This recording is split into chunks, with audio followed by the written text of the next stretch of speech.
Okey tuan, saya nak update berkenaan van tuan. Semalam saya dah info barang-barang mana yang rosak. Hari ni saya buat gantilah. Yang pertama, steering box second hand, original. Kita dah servis. Dan kita adjust ikut standard kilang. Tengok dia punya adjust tu banyak lagi. Jadi hasil dia ni. Jadi kita dah servis, dah tukar minyak baru. Tengok nampak tu. Saya pusing yang ni, saya tahan. Padu okey, ni yang pertama. Ni pun tak ada kosong. Lembut pusing pakai tangan pun boleh. So ni untuk steering box. Untuk barang bawah dia, ini dia panggil bell crank sebelah kanan chassis. Yang ini bukan baru. Ini yang lama, yang rosak. Kita repair balik, hantar machine shop. Dia lay balik benda ni. Dia buat dia punya teflon baru. Hasil dia fit. Saya berani jamin dia fit.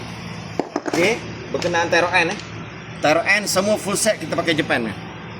Ada chop main Japan, semua full set. Ada 3 set Okey. Idle arm ni yang lama, ni cak ayam. Tak ada chop ni kita akan bagi sekarang.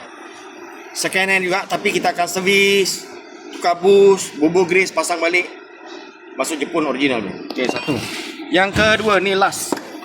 Berkenaan center rod center rod sebelum ni tengok ni. Ni cap sambung. Kosong tak ada brand. Ni mana goyang Kita akan bagi yang ni lah. Ni brand sekarang Made in Japan. Okey. Hasil dia saya jamin tuan. Okey, terima.